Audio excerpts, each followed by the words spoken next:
జైన sir గారికి, అట్లాగే అతిథులు గౌరవ అతిథి బీచ్పల్లి సార్ గారికి, మరియు సభాధ్యక్షుడు భాస్కర్ సార్ గారికి, ఇతర సాహితీ మిత్రులందరికీ కూడా శుభోదయం. కళ ప్రయోజనం ఏమిటి అంటే, కళ మనసుల్ని రంజింపజేస్తుంది. కళ మనుషుల్ని రంజింపజేయడమే కాకుండా మనుషుల మధ్య, ప్రాంతాల మధ్య స్నేహవంతులను నిర్మిస్తుంది కూడా అని చెప్పడానికి ఈ సందర్భం ఒక నిదర్శనం. ఎందుకంటే ఎక్కడో వేములవాడ ప్రాంతానికి చెందిన రచయిత ఒక చక్కని ఛాయాచిత్రం కోసం, కవర్ పేజీ కోసం రెక్కలు కట్టుకొని గద్వాల వరకు రావడం, ఆ కథల్లో ఉండే సాంద్రతను, గాఢతను తెలుసుకొని ఈ కథల్ని అంతటికీ పరిచయం చేయాలనే ఉద్దేశంతో ఈ సభ పెట్టడం దానికి తార్కాణం. అసలు ఏమిటి కథ? ఈ కథ ఎప్పుడు పుట్టింది?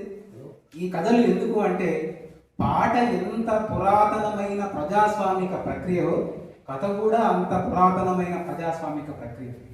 ఆదిమ కాలమునందు ఆనది తీరాలందు గుంపు గూడి జనులు గుడిసెలందు బతుకున్నప్పుడు టపటపటప చెమట బొట్లు తాళాలి పడుతుంటే పాట పనితో పాటే పుట్టింది అంటాం. అట్లాగే ఆదిమ కాలమునందు పాట ఏ విధంగా అయితే ఆదిమ నరుల నుంచి పుట్టిందో, కథ కూడా ఆ కాలం నుంచే పుట్టింది. వాళ్ళకు ఆశ్చర్యాన్ని కలిగించిన ప్రాకృతిక శక్తుల్ని చూసి ఆ ప్రాకృతిక శక్తుల చుట్టూ కథలు అల్లుకున్నారు. ఆదిమ కాలంలో, ఆదిమ దశలో కథలు దేనిని ఉద్దేశించినాయంటే, మనము ప్రాకృతిక శక్తులకు లోబడి ఉండాలి, ప్రాకృతిక శక్తుల ఆరాధనలో భాగంగా కథలు వచ్చినాయి. తరువాత దశ అయిన భూస్వామ్య యుగంలో కథలు వర్ణాశ్రమ ధర్మాలను నెరవేర్చడానికి కథలు వచ్చినాయి.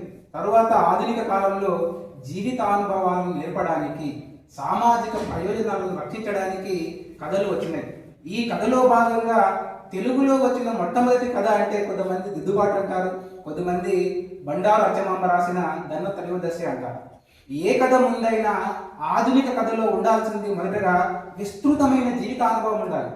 కొడవటి వంటి కుటుంబరావు సాహిత్య ప్రయోజనం అనే పుస్తకంలో మాట చెప్తాడు, రచయితకు పఠనానుభవం లేకుంటే సరిచేయచ్చు, కానీ జీవితానుభవం లేకపోతే మాత్రం సరిచేయలేము.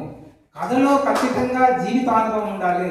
ఇందాక సమీక్షకులు సమీక్ష చేసి అన్నారు, ఈ కథ రచయిత ముందు ఎక్కువ కథ చదవలేదు కానీ జీవిత అనుభవంతో రాసిన కథలు అని. ఇట్లాగా మన ఏ సాహితీ ప్రక్రియలో అయినా కూడా విస్తృతమైన జీవితానుభవం ఉండాలి. ఆ జీవితానుభవమే పాఠకులకు ఒక దివిటీగా మార్గనిర్దేశం చేస్తుంది. కాబట్టి ఈ విస్తృతమైన జీవితానుభవంతో రాసిన కథల్ని మనం చదివి మనము కూడా ఈ కథల్ని ప్రచారం చేయాలని ఆశిస్తూ ముగిస్తున్నాను. ధన్యవాదాలు.